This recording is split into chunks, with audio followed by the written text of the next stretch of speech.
Saat itu aku nggak tahu itu sosok genderuwo, mata genderuwo, aku nggak tahu. Cuman memang berbentuk mata kayak bara gitu, hidup kayak api bara.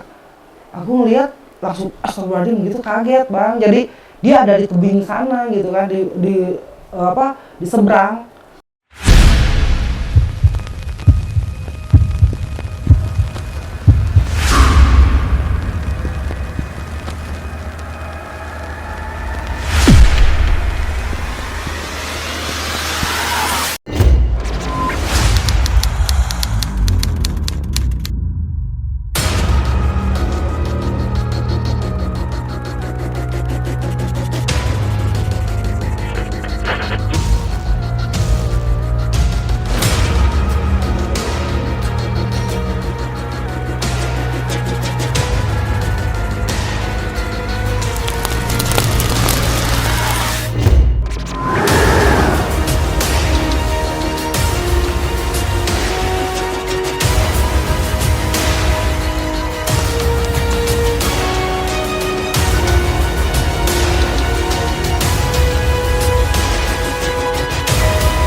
Oke, halo teman-teman semua.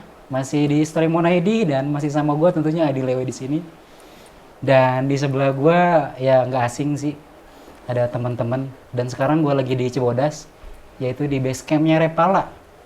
Nggak asing lagi kalau Repala itu pasti ada denegotnya di sini yang pakai baju sweater kuning, Mak Titi. Ya, halo. Tapi gue bisa manggilnya si Teteh. Kalau Mama kayaknya ketuaan teh. Ya, anak-anak banyaknya. Oh, banyaknya emak. Emak lagi, Oh, iya. emak lagi banyak, anak banyak banget ini. Mana, emak lagi, aduh kacau. Iya, kalau gue si Ya, udah Teteh tau banget manggilnya. ya. Jadi apa kabar, Mak? Alhamdulillah, Baik, sekarang baik banget. Berarti rutinitas tetap di base camp, Tetap di base camp, standby, standby. Kasihan juga Iya. pendaki mau istirahat. ngasuh anak-anak ya. Iya, ngasuh anak. Iya, iya, iya. Jadinya setiap ada pendaki, mah di base camp mah, ya kita udah stay, namanya punya base camp. Iya, Mau betul. gimana lagi? Ini yang di tengah siapa, Mak? Nih anak base camp. Oh, anak base camp. Anak base camp juga bisa kebilang volunteer lah, Iya, iya, volunteer iya, Repara. Iya, iya. Oh iya, Mak, sebelum itu maksudnya Mak memperkenalkan diri nih ke teman-teman biar kayak selebgram, Mak, maksudnya. Iya, selebgram. Iya, maksudnya Selebgram. nama panggilannya biasanya tuh apa? Oh. Terus rutinitasnya ngapain gitu. Assalamualaikum, nama saya Titi Repala. Ya bisa dibilang Titi Repala lah, udah pada kenalnya Titi Repala gitu. Banyakkan pendaki.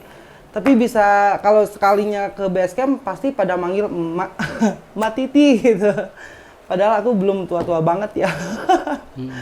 Aku orang Cipanas, tapi stay lebih sering di Cibodas karena ada base camp untuk tempat istirahat pendaki.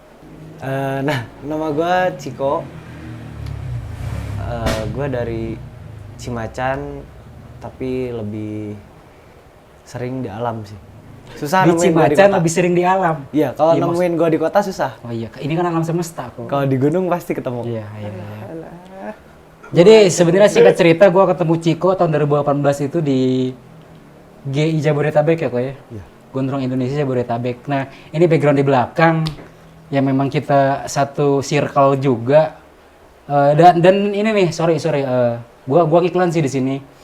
Jadi buat teman-teman nih di Agustus nanti di tanggal 7 sampai 8 Gondrong Indonesia. Jadi kebetulan memang ada silaturahmi ya teh ya. Iya. Namanya itu Gatnas dan memang program tahunan kita itu adanya itu 2 tahun sekali. Cuma memang berhubung kemarin ada corona dan sekarang udah agak sedikit kondusif dan mudah-mudahan sih semakin membaik. Jadi buat teman-teman yang mau hadir atau mau ikut cukup beli kaosnya. Ini kaosnya gua pakai.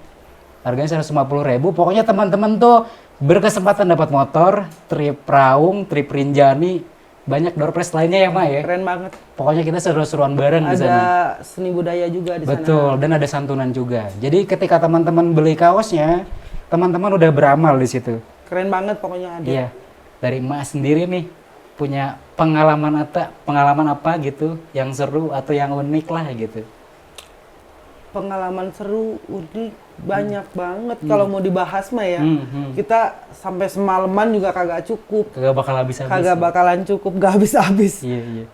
Yang lucu-lucu apalagi banyak. Yang lebih ke setiap ke gunung nemu yang cedera, yang pendaki yang alay, yang kayak gimana itu ada aja gitu kan.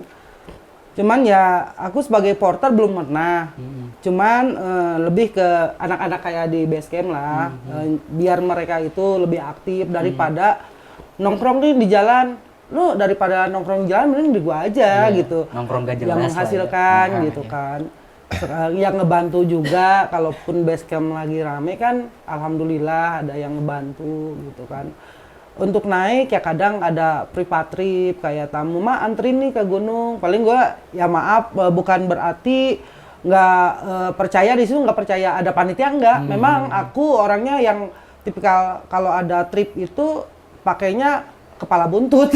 Jadinya ya nggak pernah pakai panitia, tim tengah, tim inti nggak pernah. Tapi nggak apa-apa mah, promoin aja. Makan di sini punya base camp, terus kayak jasa simaksi, private trip atau open trip, mah ini aja sampein aja ke teman-teman. Ya, Iya. nggak usah disampaikan. Nggak usah disampaikan, udah pada tahu mungkin ya.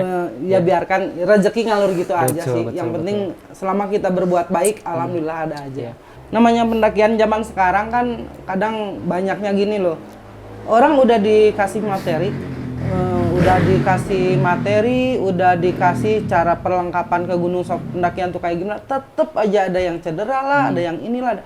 Coba zaman dulu, kayaknya nggak ada banget gitu pendaki yang kedengeran ada yang cedera gitu kan.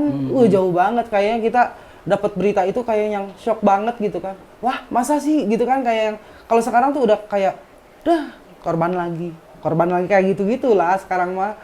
Jadi kadang memang aku juga nggak ini naik gunung pakai celana jeans robek-robek pernah, sama Mang Adi juga gitu. Pernah gitu. Tapi memang zaman di situ tuh zamannya itu lagi nyaman-nyamannya ya Mang Adi ya. Betul. Bukan kita nggak safety, bukan. Nggak, sebenarnya gini sih kalau dari gua pribadi, ya balik lagi kata Teteh, zaman dulu itu belum ada yang namanya mungkin lebih kepada teknologi yang kayak celana ripstop zaman sekarang kan. Iya. Terus yang waterproof lah. Ya kita mungkin tergolong pendaki apa sih, jadul lah gitu ya.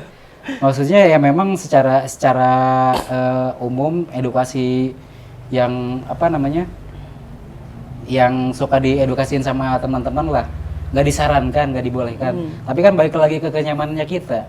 Iya memang. Kalau bagi gua gitu Teh. Sama, memang semua sekarang juga banyak pendaki itu sekarang apalagi di Gunung Gede kan memang diwajibkan pakai sepatu. Memang kan kalaupun ada kecelakaan ini itu kita juga yang kena gitu, yang pihak base camp nggak ngingetin. Memang kita diwajibkan di gunung pakai sepatu trekking itu. Karena apa? Memang banyak kecelakaan itu dari kita, makanya juga pakai apa perlengkapannya itu harus bener-bener safety gitu.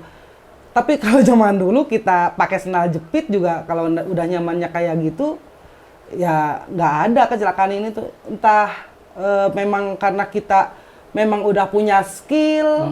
Kalau anak zaman sekarang kan memang kebanyakan pengen trekking asal-asalan gitu kan.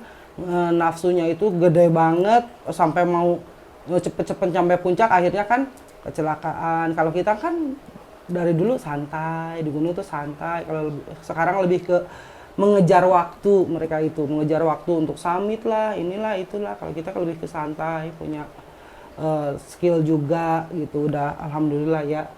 Orang-orang dulu itu yang namanya naik itu gak ribet, gak kayak anak sekarang harus punya ini, harus punya itu. Tapi memang harus zaman sekarang tuh harus dibekali dengan semua itu, gitu. Banyak sih cerita lucu apalagi sama Ciko ya, Ciko. Apa sih tadi mah?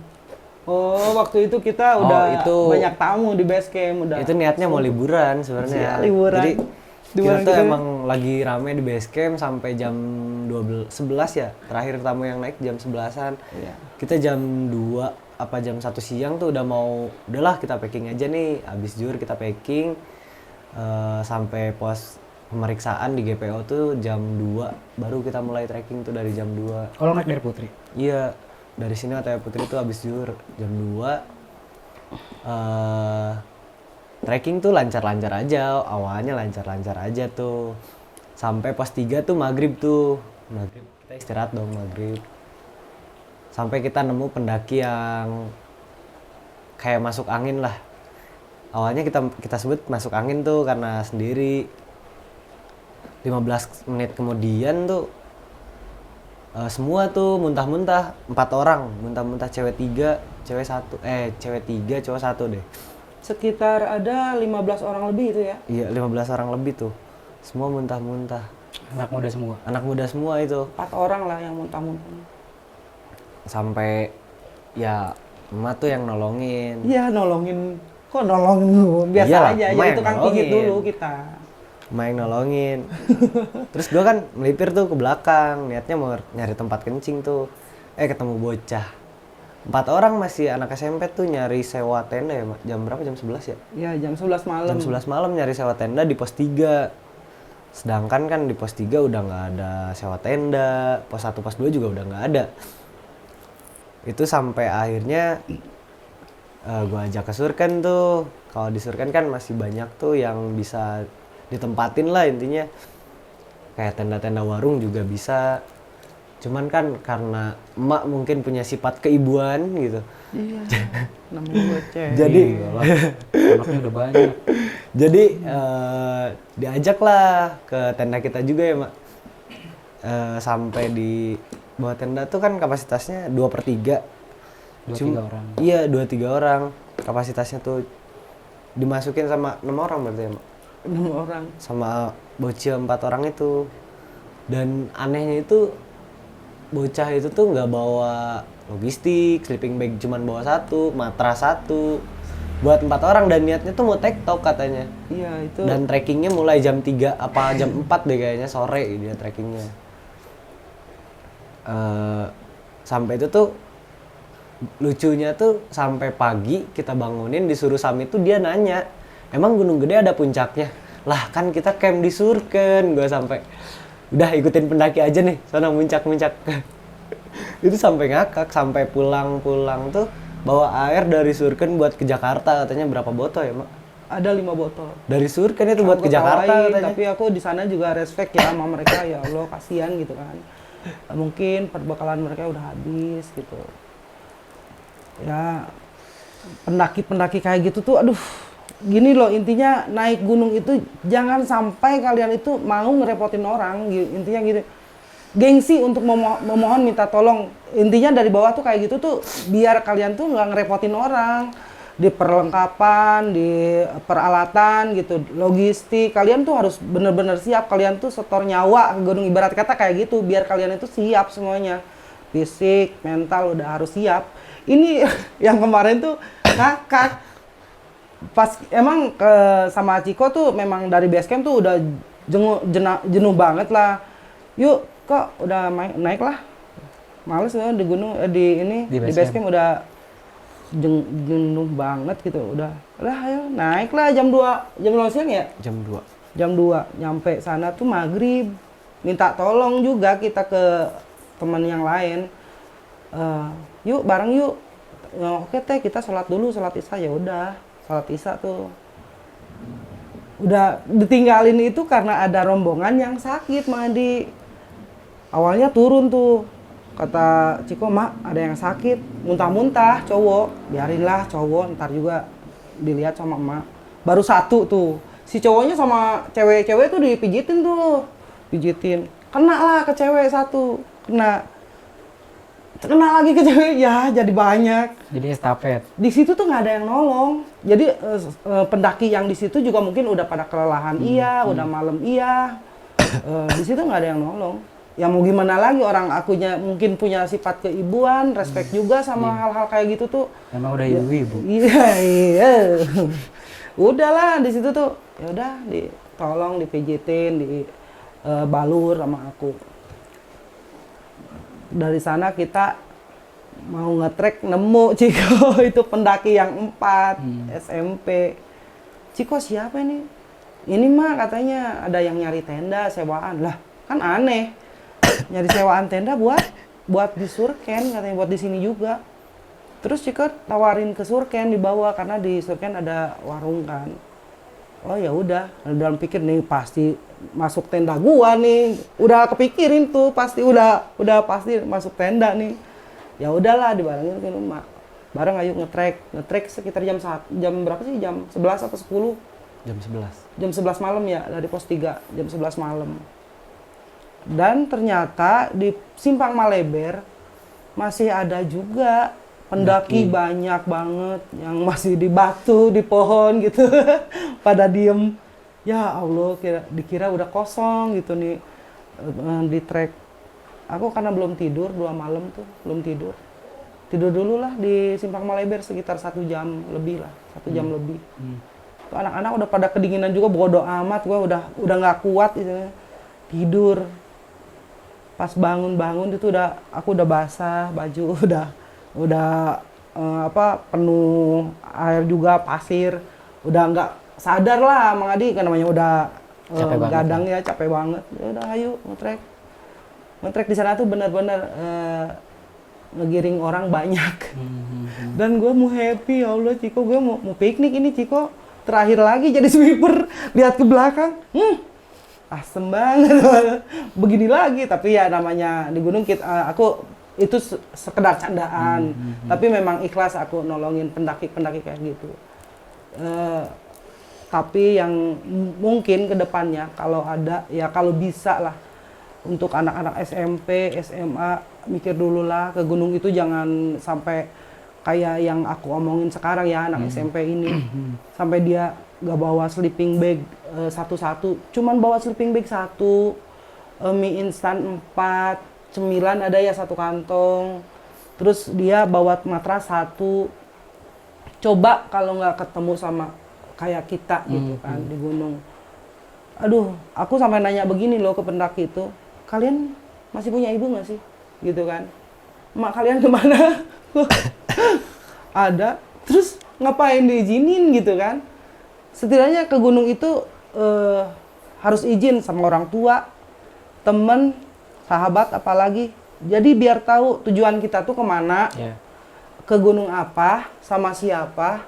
Di saat ada hilang atau apapun ya pihak basecamp kan istilahnya punya udah ditanya informasi naik lewat jalur mana, simaksinya ke siapa, misalkan kayak gitu-gitu.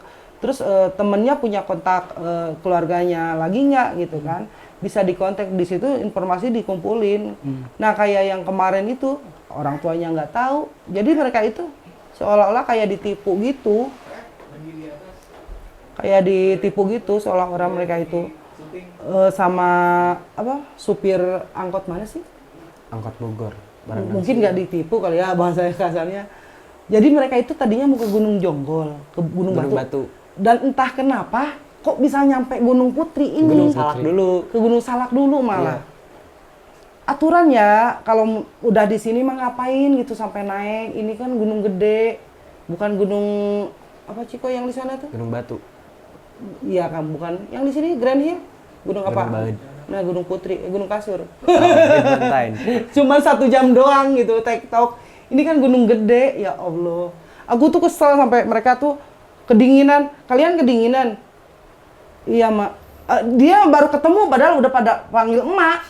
Dia kalian kedinginan? Iya. Puas, rasain. Kesel, wah, asli. Kalian tuh nyusahin ke gunung. Jadinya keselnya itu tanda sayang, bukan berarti gua pengen keselnya itu tanda sayang. Sampai akhirnya ya kita backup lah, masuk ke tenda dan gua ya biasa jadi begini lah di tenda, liatin mereka ngorok. Justru itu juga maksudnya dari segi sudut pandang gua bukan berarti gua menyepelekan yang muda dengan teknologi yang udah canggih gitu. Kenapa mereka nggak nyari informasi terlebih dahulu gitu loh. Kayak zaman gua dulu waktu handphone masih Nokia monoponik lah. Kita kan yang namanya mau searching sesuatu atau informasi kan harus ke warnet dulu. Nah maksud gua tuh anak muda di zaman sekarang semuanya udah serba via handphone gitu. Kenapa nggak dimanfaatin ke arah itu gitu loh. Karena ya itu tadi apa memang mungkin dari kitanya yang minim edukasi ke mereka atau memang merekanya yang menyepelekan gitu loh. Dari sudut Sepertinya- pandang lu sendiri gimana tuh Teh kalau kayak gitu? Sepertinya kayak memang mereka itu menyepelekan karena memang sekarang kan banyak si A juga ke gunung berhasil dipoto di puncak. Iya, iya. Mereka tidak tahu Realitanya. itu di track Perjalanannya. perjalanan tuh kayak gimana. Sedangkan kita yang udah istilahnya udah sering lah ke alam gitu. Banyak hal bukan berarti kita nggak sukses. Istilahnya di alam apapun bisa terjadi. Betul. Dan risikonya tinggi. Dengan risikonya tinggi. Ya kata aku gitu, kayak yang kita itu mau nyodorin nyawa kita, berarti kita harus siap-siap dengan segala sesuatunya gitu. Jangan nyepelein. Nah, anak-anak zaman sekarang ya gitu. Aku bukan berarti menyudutkan, enggak Iya, menyudutkan. betul. Cuman memang janganlah kayak gitu lagi. TikTok naik sore, ya itu bener-bener kurang informasi dan nekat mereka. Nah, dari pribadi lu sendiri Teh, kita ngasih ngasih edukasi atau misalkan kayak menyampaikan ke mereka lah bahwa naik gunung tuh harus begini loh gitu. Maksudnya dari sudut pandang lu sendiri, cara penyampaian kita tuh ke mereka harus bagaimana sih gitu? Gini, contoh ya, ini ada misalkan kalian mau naik ke satu gunung itu gunung gede lah, gunung gede. Satu, kalian ya harus bilang ke keluarga, ke ibu, ya ke orang tua intinya bilang, kita mau naik pendakian di tanggal sekian orang dengan si A, si B, si C. Itu untuk, ini HP yang harus kalian hubungi kalau misalkan kita nggak turun cepat-cepat berarti pihak base camp. Betul. Nah itu.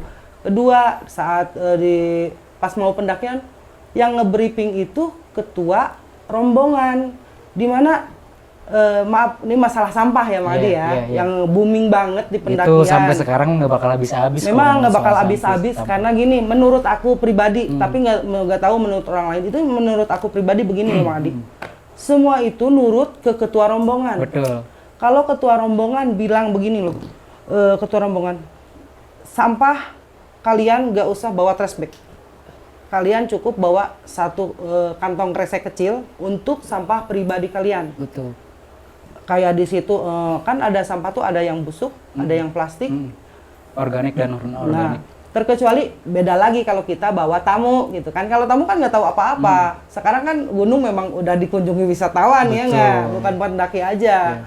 Kalau bawa tamu ya nggak apa-apa bawa trash bag. Tapi untuk ngedukasi ke mereka, cara mengajarkan menurut aku ya kayak begitu. Kasihlah mereka satu kresek kecil.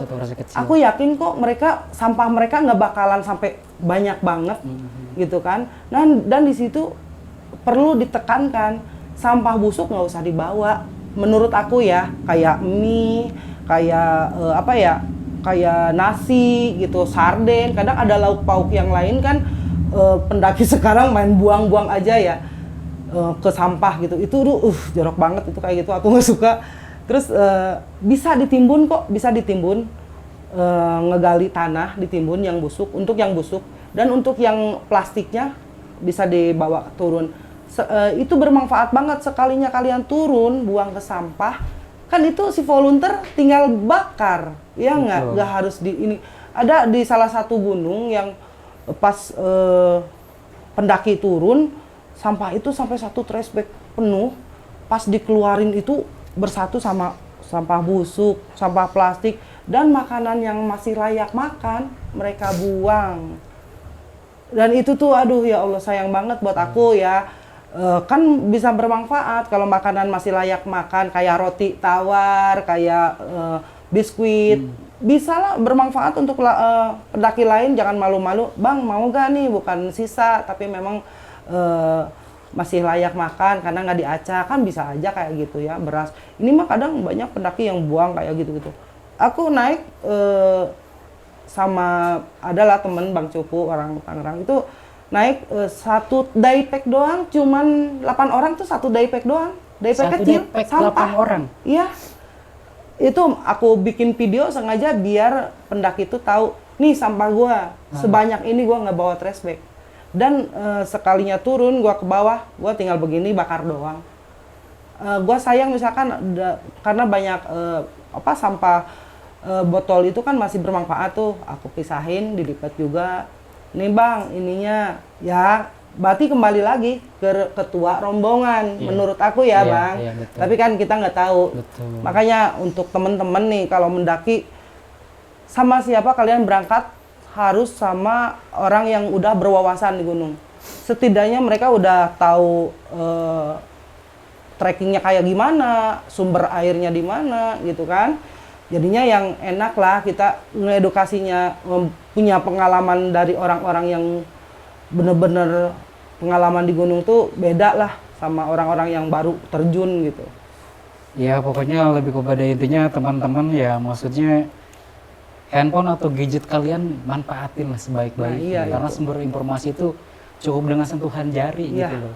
Dari prepare-nya, ya termasuk yang tadi yang Teteh ceritain, yang utama itu restu orang tua. Iya. Terus ada kontak yang bisa dihubungi ketika urgent, naik tanggal berapa turun tanggal berapa, ketika turun tanggal sekian belum turun, berarti kan ada sesuatu. Jadi mereka udah tahu, udah prepare ya. Iya.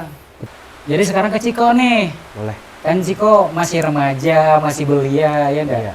Dari sudut pandang lo sendiri gimana kok ngelihat, maksudnya ya itu kan yang lo alamin, yang lo lihat bener di depan mata. Maksudnya ketika lo ngelihat kayak gitu tuh, pesan lo tuh buat mereka apa gitu loh? Ya mungkin sih nggak jauh beda, cuma gue pengen tanya lo yang lebih muda gitu Ya, loh. beda kan Ya pribadi pasti dong. beda dong prinsip dan karakter lo. Menurut gue sendiri sih, kalau gue ya kan, ini mah ceritain gue aja dulu. Iya. Kalau gue mau naik gunung keluar, pasti dibaca artikel dulu dan apa larangan di sana gitu, kayak Kearifan lokal di sana. kearifan lah ya. lokal di sana, karena kan tersebut. kita naik gunung tuh bertamu sama siapapun gitu kan, pasti bertamu. Jadi harus ngejaga adab kita dulu gitu. Peradaban di sana tuh seperti apa, jadi kita menyesuaikan diri dulu sampai benar-benar dikira gue udah siap naik gunung ini, langsung kita naik gitu. Jadi prepare kita dari mulai peralatan apa saja yang dibutuhkan gitu, jangan sampai kayak yang kemarin gue temuin di sana lah, kayak yang taunya gunung cuman gini doang dengan peralatan yang minim dan maksain gitu, naik aja gitu. Kalau gue nggak kayak gitu sih, karena entah mungkin didikan atau kayak gimana, jadi udah kebiasaannya seperti itu, mempersiapkan lebih matang lagi biar kita aman gitu. Kok lu kan di sini nongkrong baru berapa bulan sih? Di base camp Cima. 7 apa 8 Bang? Apa 7 tahun? Oh, 8 bulan. Oh, 7 bulanan ya. Berarti kan lu udah sering tuh ikut Cima. Naik maksudnya ya di sekitaran Gede aja dulu. Tadi kan yang lucunya tuh. Nah, ketika lo naik pernah nggak ngalamin hal lucu, selain lucu maksudnya sama si Emas sendiri? Karena yang gua denger dari lo, ya maksudnya Emas sendiri maksudnya unik, tapi kalau si Emas yang nyeritain kan takutnya jadinya orang yang ngelihat kan nggak percaya. Kalau lu ada saksinya kan lebih afdol lah gitu kok, gitu. Maksudnya di luar itulah, di luar yang lucu tadi yang lu ceritain. Ketika lu naik sama si Emak. Kalau pendakian yang kemarin tuh, dari gue ngerasain anehnya tuh dari yang itu ya, mulai yang masih yang itu pendakian kemarin. jam 11 malam kan tuh mulai nge-trek dari pos 3 sampai Surken jam 1-an lah. Nah dari pos 4 tuh gue ngerasain hal yang aneh. Pertama gue lihat di Simpang Maleber nenek-nenek tuh diem doang, gue nggak ngomong bang, nggak ngomong, diem aja, diem jalan paling belakang tuh. Emak nyuruh duluan, cuman gue nggak berani kalau duluan, takutnya emak yang hilang gue sendiri gitu kan malam-malam. Gak enak juga gitu. Sampai kita lanjut ya, emak di belakang, gue di depan tuh pindah. Itu masih banyak yang lewat-lewat. Pendaki. Bukan. Oh, Bukan pendaki. Itu di atas gue tuh kayak ada yang ngikutin, gue berhenti. Ada yang lewat doang, tapi dia nggak berani diem gitu. Lewat doang. Kalau udah mati sih takut, cuman kan gue lebih ngargain emak gitu kan. Biasa aja cuek. Sampai ketemu nenek-nenek tuh di Simpang Maleber atasnya dikit. Pokoknya setelah emak tidur tuh emak tidur kan di trek yang agak landainya depan. Di situ ada nenek-nenek liatin gue sih. Cuman gue biasa aja karena gue tau lah siapa yang ngajak gue di sini gitu. Sampai ke apa ya, Surkan Timur tuh jam 1 kita makan. Gue ngeliat tuh depan tenda banget itu ya, Mak. Tenda kan masih dibuka. Itu dia lewat lagi. Ya, Mak tanya kenapa? Nggak kenapa-napa, Mak. Pas tenda ditutup, udah itu kecium bau bangke tuh. Wah, kecium banget. Bau bau. Itu sampai Emak tapi nggak tahu tuh anak-anak yang 4 tuh nggak tahu lihat karena atau dia udah tidur juga sih, udah pada kalau geletakan. gue sama emak pasti nyium, emak bau bangke ya, itu kayak deket banget gitu. Dan tenda pas ditutup pas langsung bau bangke itu. Sampai apa ya, nggak pendakian ding kemarin yang terakhir tuh nggak pendakian sama emak tuh, camper di Mandalawangi itu bertiga, cewek, emak, Ajeng sama Ciko tuh jam 12-an lebih ya, Mak? Iya, kita gabut juga tuh ceritanya di base camp. Jam 12 malam gue lagi teleponan tuh. Emak lagi masak mie awalnya. Gue lagi teleponan lama, pas gue lihat emak tuh, emak jadi berubah. Wujudnya yang berubah. Gue baru sering denger nih dari teman-teman emak sering berubah katanya di gunung. Gue nggak percaya, bukan nggak percaya sih, paling gue ya oh gitu, tapi kan gue nggak membuktikan gue gitu sendiri gitu. Pas kemarin di Mandalawangi gue dibuktiin. Pertama Mandalawangi lagi sepi tuh, weekday juga lagi sepi, cuman ada 2 tenda ya, Mak, itu sama tenda tamu tuh sebelah agak jauhan. Itu berubah wujudnya jadi kakek-kakek, terus ngeliatin gue refleks dong, Mak, lah nggak jawab. Itu gue panik dalam hati tuh mau lari atau masuk tenda nih gitu. Lari gue jauh, serem juga. Masuk tenda, pada akhirnya gue masuk tenda. Sampai ditanya sama emak, gue nggak lihat mukanya, Bang, gini aja. Ya gini aja, gue nggak berani lihat muka. Sampai emak mau tidur, tenda masih buka. Gue ngeliat, emak bilang, Ciko kalau takut jangan lihat keluar. Dalam hati gue pengen ngomong, gue takutnya sama emak. Udah gitu aja. Orang itu berubah banget gitu kan. Biasa emak kayak gini nih, cewek gitu. Ini udah kayak kakek-kakek terus melotot gitu. Dia bilang, gue takutnya sama emak. Gini aja liatin keluar gitu dalam tenda lu. Itu sampai pagi gue nggak cerita di base camp ya, Mak. Cerita di sini. Sampai gue cerita tuh di sini, sampai emak kenapa nggak bilang? Orang mau bilang gue panik gitu kan. Terus keadaan juga si cewek yang satu lagi tidur gitu, mau teriak-teriak gak enak gitu kan, gak ada siapa-siapa. Wah, parah itu. Tapi memang lu sering kayak gitu ya, Maya? Maksudnya ketika lu naik dimanapun, yang lu ceritain tadi kayak di mana, yang di Pulau Sari itu? Ada di Pulau Sari, Banten. Terus kalau di Merbabu beda lagi, gua ngeliat sosok kayak keluarga lah gitu. Kalau di Gunung Cermai temen yang lihat, aku enggak. Terus kalau di Gunung Gede ya aku juga berubah kayak gitu. Dan aku nggak tahu itu kenapa sampai begitu, ya aku nggak tahu. Sampai aku beli sosok yang lain gitu, aku nggak tahu. Sampai sana juga, sampai sekarang juga masih mikirin kenapa gua sampai kayak begitu gitu, nakutin orang kan. Tapi lo nggak pernah, maksudnya kalau ngelihat mah jarang ya? Iya, mungkin kalau ngerasain dia. Aku juga pernah di gunung yang namanya ke gunung, aku nggak pernah yang namanya kunti lah, maaf ya, kunti, genderuwo, pocong nggak pernah. Tapi sosok lain pernah. Sosok lain kayak gini loh, bukan sosok kayak lihat jenazah, lihat waktu maaf di Lawu ya, waktu pas nanjak Lawu itu lebih serem. Aku melihat orang yang lagi kebakar itu depan mata kayak kaca aja, ngeblank udah kayak kaca, orang lagi kebakar. Dan di situ tuh aku melihat ada cewek pakai baju pink, sama cowok itu pakai baju ada kuning-kuningnya sedikit, itu udah kebakar. Dia tuh teriak-teriak sampai aku mau nyetesin air mata, aku tahan karena aku lagi bawa orang. Istighfar lah, baca-baca sebisa-bisa di pos 3 Gunung Lawu. Kalau di pos 2-nya aku lebih ngelihat jenazah. Jadi saat itu ada pendaki yang lagi dia minta diantar pipis. Nah antar, ya udah ke belakang shelter lah di pos 2. Ini di pendakian Gunung Lawu, jalur ke Monosowu. Di pos 2, ya udah antar. Aku cuman begini doang kan di belakang dia, di sebelah sana. Ke tanah aku ngeliat itu tembus kayak tembus pandang gitu. Aku langsung bengong kan, itu jenazah atau apa gitu. Aku langsung istighfar tuh diginiin kan, Madi. Aku ngeliat lagi 3 kali. 3 kali itu aku ngeliat.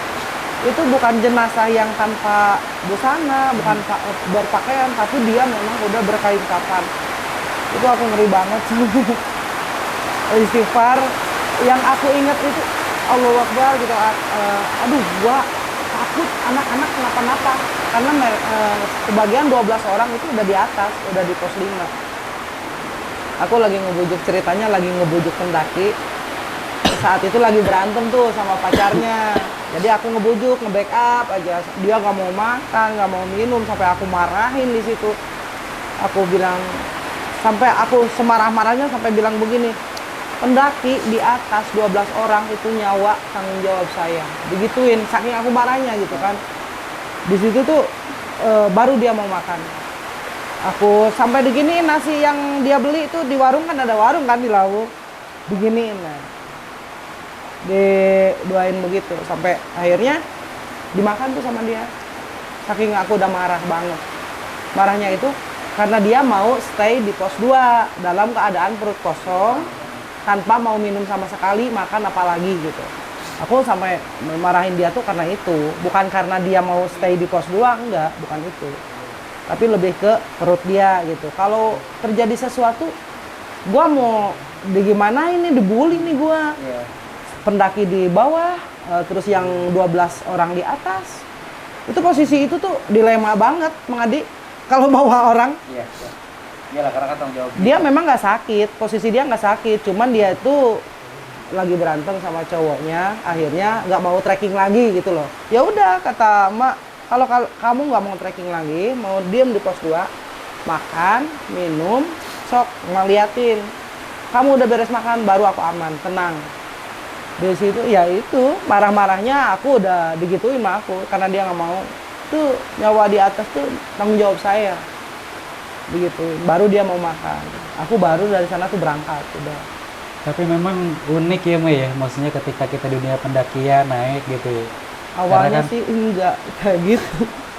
Iya, Kalau maksudnya kayak ketika apa sih Ciko cerita tadi, terus katanya emak juga suka apa sih namanya, sering lah, udah hal umum juga kita nemu pendaki ada yang kesurupan lah, terus mungkin kayak hipo lah ya, karena ya itu tadi minimnya pengetahuan. Nah ketika menemui hal tersebut tuh kayak kesurupan, cara penanganannya itu kayak gimana sih, Mak? Dari Mas sendiri, kita nggak ngomongin ke hal si mistisnya dulu ya, secara logika aja dulu gitu. Karena yang Ma bilang tadi waktu bukan briefing sih, kita ngobrol di bawah. Kadang-kadang kan orang juga ada yang ketipu, wah temen lu mah ini bukan hipo, Iya. tapi kena gitu Iya. kan. Nah Banyak kan pendaki Ma bisa tahu tuh. Nah, itu jadi ngalir gitu aja, Mang Adi. Hmm. Sebenarnya kalau aku dibilang bisa, yang aku belum bisa Hmm. ke arah itu untuk ngobatin orang kesurupan. Tapi di saat aku naik, entah kenapa selalu ketemu orang yang cedera fisik, cedera batin kayak gitu ya. Cedera batinnya cedera Putus batin apa cinta dulu aja. ya? Cedera Ciko batin kalau juga putus itu. cinta. Oh, iya. Jadi setiap aku ngetrek ke gunung gede gitu kan aku lebih sering ke gunung gede Iya, ketimbang karena kan gunung yang lain base ya. camp.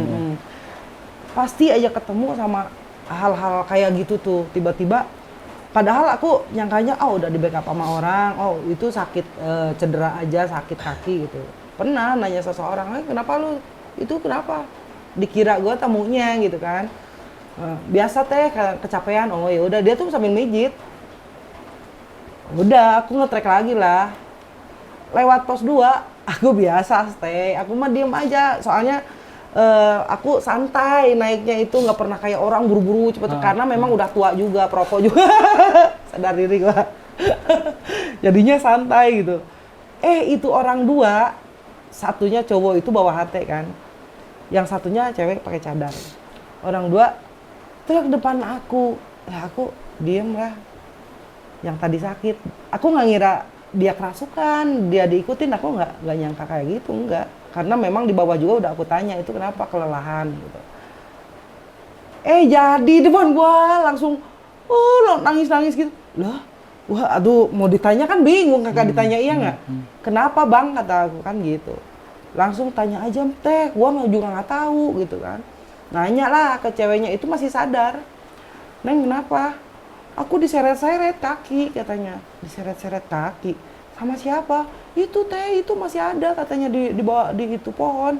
Terus kalau aku nggak diseret, terus aku ditamplokin di sini. Jadi aku berat, nggak bisa jalan ya. Oh gitu. Mana coba masih ada nggak? Gua kan greget ya. Itu di balik pohon nggak lihat. Gua lah nggak ada kan. Itu yang bikin aku kesel tuh gitu. Bukan aku mau lihat juga. Tapi keselnya kok bisa gitu kan kayak gitu. Ya aku ke gunung alhamdulillah suka bawa air lah, air doa, bisa dibilang air doa. Mungkin beberapa pendaki mempercayai itu juga karena memang itu memang aku percaya air doa bisa nyembuhin kok gitu kan. Aku belum bisa memang di situ, tapi kalau memang sebisa-bisa aku kasih doa, dibacain belum sembuh ya aku kasih air gitu kan. Dan air itu memang dari orang tua aku. Di situ tuh udah aku doain, udah aku baca-bacain sebisa aku dari belakang. Akhirnya dia langsung berontak tuh, langsung udah nggak sadar tuh Madi, nggak sadar, langsung si mulutnya itu langsung nutup, truk aja udah aku mau masukin air, wah bener ini udah mau masukin air udah nutup aja mulutnya, susah sampai aku minta tolong ke temennya itu.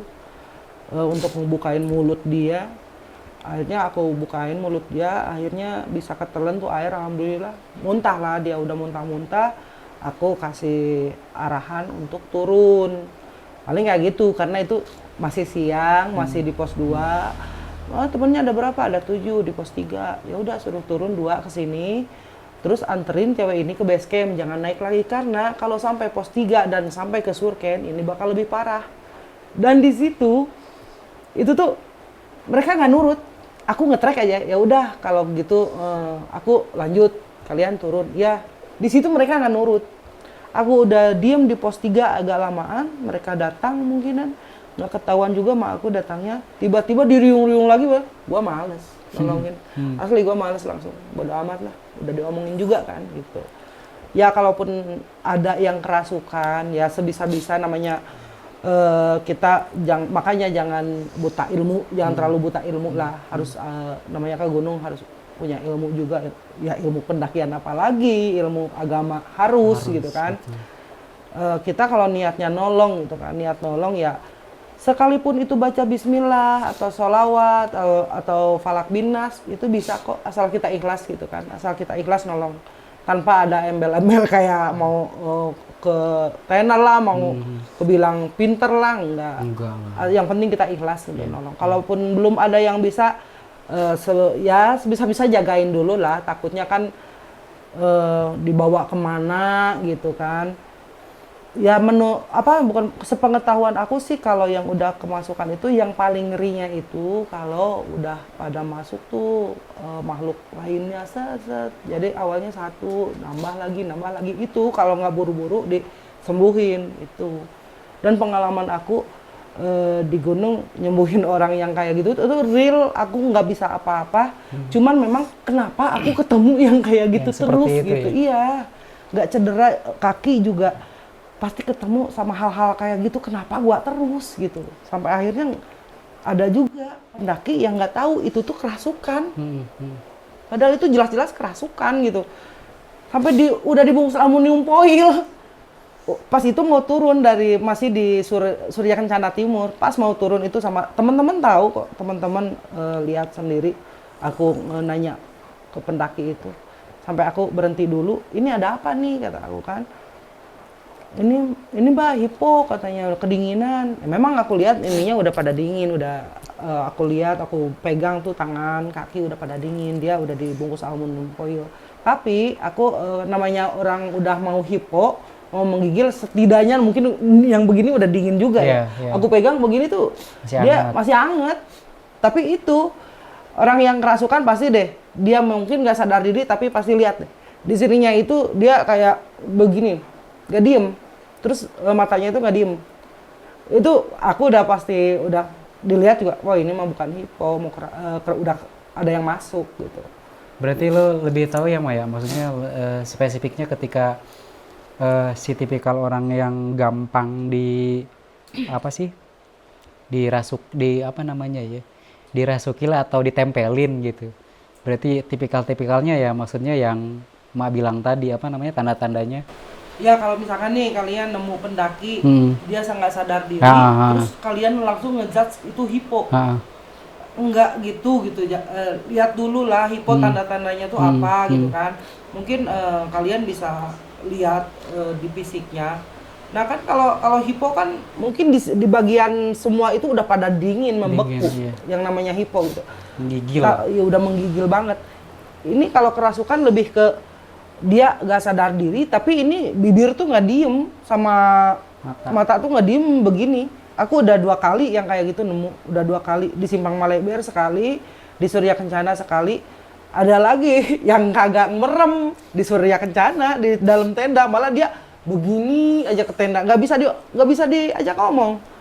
Itu nggak bisa diajak ngomong. Beneran aku karena memang aku ikhlas nolongin mereka, cuman sama Palakwina, cuman sama sholawat mu'abad, la haula, kalian pasti bisa nyembuhin kok.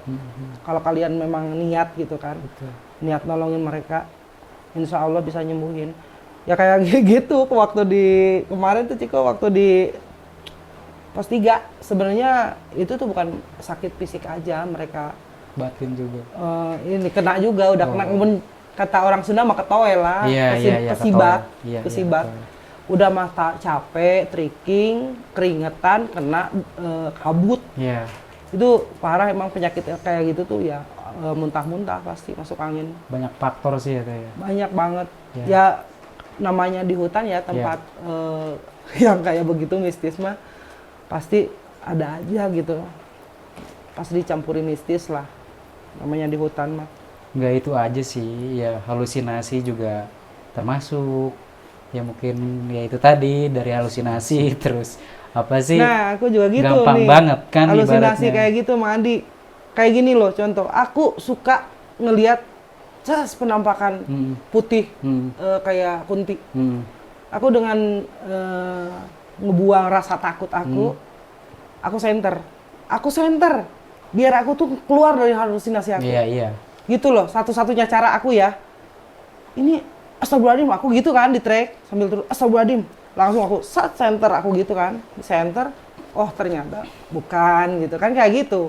Orang mungkin langsung berasumsi, wah lihat pocong apa gimana? Wah gawat dah kalau begitu mah, ngeri banget.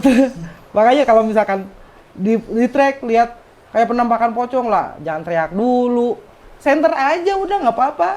Paling dia yang malu. Nggak apa-apa kok ya, gue ke titik dulu ya ininya ya. Tapi Mak, lo kan mungkin kalau naik gunung apa sih nggak kehitung kali ya, lo naik udah berapa kali gitu. Aduh. Maksudnya ketika lo mengalami di saat lo hal apa ya yang urgent atau mungkin terhimpit atau mungkin lo ngalamin lagi ketika hal-hal terburuk lah, hal terburuk lo di gunung tuh bukan maksudnya gunungnya sih nggak perlu disebutin, maksudnya ketika lo dengan kondisi kayak gitu yang sulit atau misalkan terjepit, pernah nggak sih selama lo pendakian gitu ngalamin kayak gitu? Pernah. Yang ketika ibaratnya, waduh, gua kayaknya mati di sini nih gitu. Pernah. Nah iya maksudnya. Itu 3 kali seumur aku ke gunung, itu 3 kali aku kayak gitu. Dan itu tuh satu lagi bawa teman 4 orang, 3 orang lah sama aku 4. Yang keduanya lagi bawa tamu 10 orang. Yang ketiganya aku lagi bawa orang 18 orang. Nah, itu yang seru. Menurut aku seru sih. Jadi di sini kalian intinya jangan sombong sekalipun itu positif. Betul. Aku mengakui di sini aku sombong. Jadi awalnya begini Mang Adi, kita pendakian 18 orang nih. 18 orang dari anak Indramayu, campuran lah sama Jakarta. Akhirnya kita naik Gunung Gede, Pia Putri. Gue sebelum Simpang Paliber karena memang aku lagi ini kan, jadi bawa keril. Ki, sini mah minta kopi sama HT aja. Lu duluan aja. Karena kan sayang, pikiran gua mereka itu jauh, takutnya nunggu aku lemot gitu, nggak foto-foto, karena kan masih cerah. Ya udah kalian duluan aja, sini deh, kopi sama HT aja. Frekuensi berapa mak? 8 ya? Iya. Udah tuh sip lah, HT udah dikasih frekuensi 8. Terus kopi juga udah dikasih 1 termos. Logistik mereka sebagian di keril aku, kayak biskuit Roma, biskuit lah yang aku nggak suka. Naiklah di situ. Aku cuman ngomong begini doang. Kalian duluan aja. Emak udah tahu surken. Itu doang. Udah tahu surken. Iya, di situ tuh aduh sekalipun itu sombong positif gitu kan. Ya, itu namanya sombong tetap. Di situ naik. Di surken tuh gak ada orang mandi kayak yang gimana ya? Kok ngeplong begini? Gue jam 3 nyampe nih. HT dihidupin, gue kayak bego aja, HT kagak bisa ngidup, masa gue bego gitu, apa gue gak tahu ini apa gimana, masa iya gitu kan, dihidupin gak hidup, sama sekali gak hidup. Udahlah taruh HT, pusing gue, nggak pakai jaket, terus tenda juga pasaknya di temen, layar 1, itu saat itu lagi musim kering, nyampe ke Surken Barat, nggak ada orang, anjir pada kemana ini, oh teriak tuh. Gak ada. Akhirnya aku nenda lah, karena kepaksa nenda di sana nenda. Sampai akhirnya tuh udah mau tengah malam, belum aku temuin mereka, udah aku menggigil banget, parah menggigilnya itu. Sampai akhirnya aku bikin perapian, aku nyari dulu batu, makanya tunggu kan. Sudah sama sekali nggak ada orang. Nggak ada bang. Akhirnya aku nemu senter kan, senter tuh ada yang naik. Maaf lagi batuk. Ada yang naik, aku nanya, lihat temen gua gak gitu kan di belakang, orang mana tuh, orang Cengkareng kata gua. Dia kan menyusul kan, dia panitia juga, cuman nyusul, dia bawa tenda, bawa perlengkapan yang lainnya. Kagak, baru ada orang tuh gua keluar, dinginnya minta ampun, nyari batu bang, nyari batu, disusun lah, jadi tungku. Itu semua biskuit gue keluarin, kagak butuh gua biskuit, butuh api, digini aja tuh, Gusti. Sampai mau mati itu di situ, udah menggigil, udah digigil, udah sakit, ya Allah gua gimana. Pas jam 2 gua pasti ke barat lagi. Beneran itu, fisik, mental. Ya Allah. Aku balik dari barat ke timur tuh balik lagi sendiri jam 2 malam. Aku sampai ngomong begini ya bodo amat ya, emang orang aku udah nekat banget gitu kan, takut mati. Gua mau kunti kayak genderuwo kayak bodo amat lah, makan gua nih. Bodo amat gua. Dalam hati itu. Dalam hati udah. Nih udah begini headlamp plep mau mati. Cuman gua bawa golok saat itu karena memang aku kan ketua rombongan gitu. Jadi sah-sah aja bawa golok apa-apa. Terus di situ tuh udah persiapan, aku takutnya ada binatang doang. Sama binatang gua kalah dong. Ngeri. Mending ketemu pocong. Akhirnya adalah pendaki 3 orang. Di situ tuh gue sempat ketawa, kesel juga sama pendaki itu. Alhamdulillah gue numpuk pendaki gitu kan. Bang, lihat pendaki gak? Dari Cengkareng, Sendal Jepit gitu. Dia bilang begini, alhamdulillah orang, dia begitu. Orang gua udah juga. Enggak, gua tampilannya udah kayak demit bang. Oh. Jadi si selimut, jadi gua nggak bawa sleeping bag. Jadi si selimut satu udah gua buntol ke sini bang. Jadi tinggal mata doang nih. Buset, gua mau ketawa, gua kesel, ya udahlah, gua sangat demit anjir. Akhirnya ketemu lah sama temen tuh. Itu berasa mau mati banget tau. Lihat temen lagi minum energen, pengen nampol aja. Lihat temen lagi minum energen gitu di tenda, aduh gua pengen nampol banget, gua mau kehausan gitu, pengen ini, gemes gua. Woi, gua tungguin lama bener lo. Bah, dia yang nyuruh katanya gua suruh oh iya ya gue salah juga di situ tuh, gue nantang juga. Lu diem aja di di timur, ntar gue jemput. Dalam pikiran tuh, banyak anak-anak, karena ada 18 orang kan. Banyak anak-anak. Ih, dasar emang sombong gue aja gitu kan. Di situ belum sadar sombong gue banget. Akhirnya bareng lah sama temen tuh. Sampai nyari, udah ketemu, balik lagi lah ke barat. Packing tenda, ternyata udah pagi ketemu sama rombongan Indramayu. Ternyata mereka di belakang aku tenda. Kalian tenda di situ jam berapa? Kapan? Sampai akhirnya turun, aku sampai mikirin, kok bisa ya gue kayak gitu. Di situ pantesan gue sombong. Sombongnya itu, kalian duluan, emang udah tahu surken. Terus sombongnya itu ke temen, lu diem aja udah di warung ya, ntar gua jemput sono jam 2 malam. Kagak mikir kan jam 2 malam, gila. Aduh, gua sendiri dari barat ke timur, mungkin untuk cewek lain gak bakalan lah mau kayak gitu. Tapi gua ya udah, mau daripada gua mati kedinginan gitu kan. Itu sampai diketawain, akhirnya ya diketawain, iya ya namanya aku lagi capek-capek banget sampai ninggalin diri kan, daripada gua kena resiko kan, saat itu lagi ngandung juga. Ya kayak gitulah cerita aku yang ekstrim. Banyak bener. Iya. Sampai mau mati di gunung tuh, berasa mau mati ya itu. Karena kedinginannya parah, itu lagi musim kering. Ya antara hidup dan mati lah. Gak ada kompor. Pasak aja pakai batu, gua ini pasak tenda, tumpuk lagi. Karena memang angin kenceng. Sampai nyari ranting kecil-kecil. Udah gemeter aja begini. Jalan ke Surken Timur aja aku sampai pelan-pelan itu, saking dinginnya kan. Ya.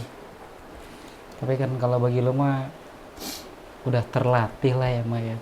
Sering turun naik gunung, maksudnya lo jadi porter iya. Terus apa sih, nganter tamu sering gitu kan. Ya itu tadi sih. Tapi ketika lo perjalanan lo maksudnya bawa tamu mak gitu, ada nggak sih maksudnya tamu yang apa ya dibilangnya ya? Tamu yang ngeselin lah atau rese gitu, ada nggak kayak gitu? Tamu-tamu yang kayak gitu?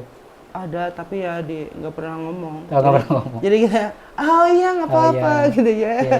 Padahal arti, ya Allah sabar.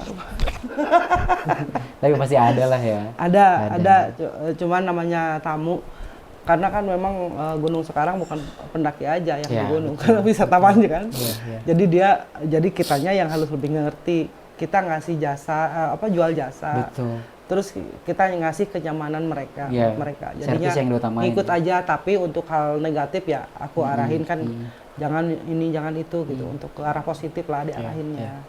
Karena mereka juga kan nanya-nanya ke aku, Mbak Titi ini gimana nih ke puncak, bagusnya jam berapa gitu kan, ngasih kayak gitu-gitu. Tapi memang aku ke gunung gede ya, kalau misalkan bawa tamu ya nggak pernah mau muncak, aku bagian di tenda biasa nemplok, masak. Ada lagi kan yang lanterin udah kayak gitu. Jadi bagian masak kalau ke gede tuh. Udah lo daripada kalian turun gak makan gitu kan. Ya tamu lebih banyak sih tamu yang udah kenal sama aku, kayak anak kuliahan kayak gitu-gitu. Wah, kalau diceritain ya gitu, nggak bakal cukup lah semalam juga. Seru. Tapi itu mah gue penasaran yang lo waktu naik ke Pulau Sari itu.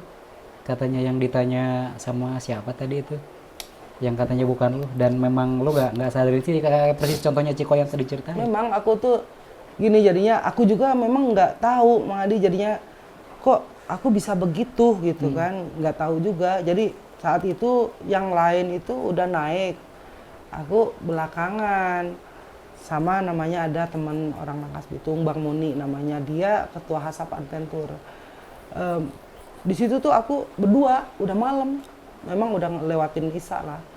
Jadi di Pulau Sari itu kan ada air terjun tuh, air terjun. Aku naik sesudah air terjun, udah malam banget itu. Itu lagi hujan, hujannya nggak terlalu gede sih. Udah rada-rada inilah, gerimis-gerimis gitu. Aku yang pertama lihat saat itu aku nggak tahu itu sosok genderuwo, mata genderuwo. Aku nggak tahu. Cuman memang berbentuk mata kayak bara gitu, hidup kayak api bara.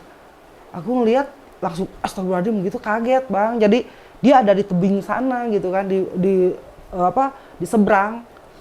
Itu lagi nyorot begini, mata gede-gede 4. Aku langsung astagfirullahaladzim gitu kan. Nah temen yang satu dia respect, takutnya api, ada kebakaran nantinya takut.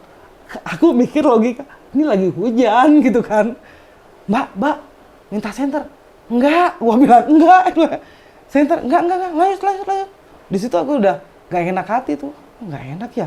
Apaan itu ya? Tapi sambil takut tapi dilawan. Aku juga manusia dong, punya rasa takut, gila. Sampai akhirnya gua lawan lah di situ, takut juga. Ayo lanjut. Akhirnya aku minta rokok tiba-tiba. Kan lagi hujan nggak mungkin lah ngerokok kalau orang normal mah. Aku tiba-tiba di situ tapi inget aku minta, Bang Muni ngerokok dulu lah. Ngerokok. Aku tiba-tiba naik ke batu. Duduknya begini, aku inget ya. Itu duduk, oh inget. Iya, maksudnya sadar kan aku normal. ngerokok gitu. begini, nggak ngelihat ke Bang Muni juga. Si Bang Muni langsung di situ tuh ngelihat aku yang berubah. Jadi bapak-bapak udah ada ubannya dikit. Dia ditanya bahasa Sunda, Bapak linggih di mana gitu kan? Jenenganna saha? Dijawab dari Sukabumi, namanya ya itu almarhum bapak saya. Sampai akhirnya lanjutlah di situ. Aku sendiri nggak di situ tuh perasaan nggak, ya udah ngerokok aja. Ya cerita-cerita sesudah pendakian, kok bisa ya berubah kayak gitu. Akunya yang ketawa tuh ya, masa sih ada-ada aja gitu kan. Di situ sampai di situ, itu tahun berapa nggak tahu, gua lupa. Lanjutlah di Gede juga sama kayak gitu, ada pendaki yang lihat aku aneh juga kan. Aku juga nggak ngerti kok bisa kayak gitu sih. Dan ini yang suka denger, akhirnya dia ngerasain juga. Ngerasain sendiri. Ya, gitulah. Menurut Mang Adi gimana itu ya? Bingung aku juga. Ya kalau bagi gua mah unik sih. Unik tapi seru juga sih. Seru Turun naik. apanya? Hayu naik. Nantilah kita akan naik, terakhir tahun berapa sih? Oh, kita pernah naik juga ya? Iya, tahun 2000 berapa Aku ya? lari itu padahal nyampe kandang badak itu sama waktu pendakian sama Mang Adi jam 1 apa jam 2 sih? Aku nyusul Mang Adi takut ke Pangrango. Anjir. Ngerjain gua. Akhirnya camp di kandang badak. Nah, di situ ya Allah, ini ternyata. Mang Adi kan kita mau ke Pangrango apa ke Gede sih waktu itu? Yang satu ke Pangrango ya? Gua ke Pangrango. Cuma teman pengen ke Gede. Akhirnya gua ke Pangrango sama siapa waktu itu lupa gua juga. Tapi ke Pangrango juga tektok. Subuh-subuh kan aku tahu kan ada Deka kan yang badannya gede tuh. Deka aku bangunin nggak bangun. Si Dian bangunin, Bang Muni juga ikut. Bang Muni, ayo muncak gitu kan. Ayo berempat tuh. Kita jalan dari maksain beneran berarti ayo. Udah lewat kandang badak. Aku tuh sampai saat ini juga aku nggak bakalan lupa. Asli nggak bakalan lupa itu penglihatan aku. Nyampe lewat kandang badak kan sebelum belok Pangrango, aku diem di situ. Anginnya kenceng banget, bus sampai ini ada apa? Ini bergetar semua. Ini ada apa ya? Kok berasa ini? Pas ngelihat ke atas itu gerbang istana. Jadi posisinya tuh kayak begini. Jadi yang satu begini Mang Adi. Yang satu tuh udah kebuka begini nih. Aku udah di sini berempat. Itu tuh aku pendek banget. Anak-anak pendek banget. Sambil ngeliat gini. Ini di mana? Gua nggak kenal di situ. Ini di mana? Pas aku ngeliat ke arah sana ada pendaki. Pendaki itu anehnya apa? Di mana? Di shelter. Sedangkan di situ itu nggak ada shelter. Jadi di shelter begini Mang. Tuh begini. Aduh aku ngeri banget ya. Sampai siapa itu? Itu rambutnya tuh ikal, rada keriting, bajunya itu putih, dia pakai PDH pendek. Di belakangnya itu ada keril warna kuning covernya. Di situ aku ngeliat, kok ada orang gitu kan. Pas aku bilang istighfar, semua itu ngilang. Astagfirullahaladzim. Aku mau inget, aku mau ke Pangrango. Aku istighfar di situ. ini tuh trek Pak mau ke Pangrango gitu kan. Istighfar. Hilang semua itu. Aku langsung sampai begini. Aduh, Mbak udah nggak kuat. Gimana ya, kaki udah nggak kuat, takut ngerepotin orang. Gimana kalau kalian nunggu yang summit gitu kan, dirayu lah mereka biar nggak kecewa karena Dian sama Bang Mun ini pengen ke Pangrango. Tapi Mbak udah nggak kuat kaki gitu kan, takutnya ngerepotin kalian. Mungkin mereka juga ngerasain hal yang sama. Entah mereka ngelihat sosok itu apa gimana, mereka juga langsung, aku lebih baik belok kanan deh. Mau ngopi aja di tenda gitu. Terus mereka juga, gue juga belok kanan ngopi tenda. Itu sampai tenda sama begini. Pada bengong. Mungkin mikirin hal yang tadi.